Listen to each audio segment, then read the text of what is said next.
Assalamualaikum warahmatullahi wabarakatuh. Pertemuan kedua kita masih seputar tentang teks deskripsi. Kali ini adalah tentang struktur teks deskripsi dan kebahasaan teks deskripsi. Nah, pada kompetensi dasar, bagian mengenal struktur dan kaidah kebahasaan dari teks deskripsi tentang objek.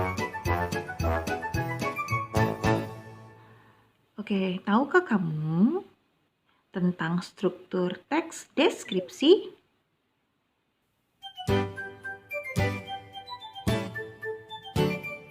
Nah, struktur teks deskripsi itu ada 3 bagian. Pertama disebut dengan identifikasi.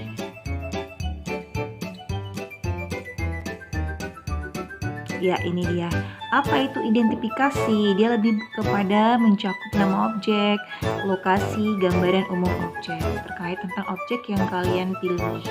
Yang kedua adalah deskripsi bagian. Ini perincian bagian dari objek tersebut berdasarkan tanggapan subjektif penulis. Biasa berisi tentang perincian apa yang kamu dengar, apa yang kamu rasakan setelah kamu amati objek tersebut.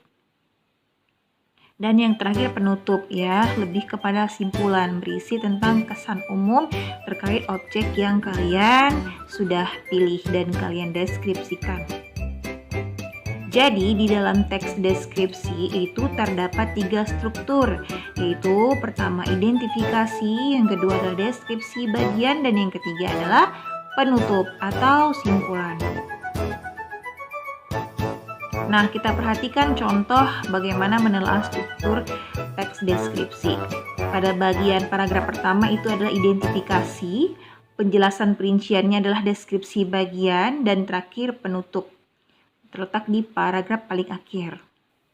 Sekarang kita masuk ke kebahasaannya. Kira-kira bagaimana sih ciri kebahasan teks deskripsi? Penggunaan kalimat perincian itu untuk mengkonkretkan suatu objek. Seperti apa ya kira-kira? Oke, yang pertama penggunaan kalimat pencerap panca indera. Panca indera di sini hal yang kamu gunakan ketika mengamati objek yang sudah kamu tentukan. Kedua, penggunaan kata berawalan K, T, S, P.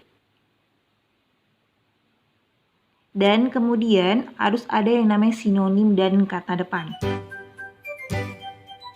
Nah, untuk bagian penggunaan bahasa di pertemuan berikutnya bisa kita lengkapi lagi. Kali ini kita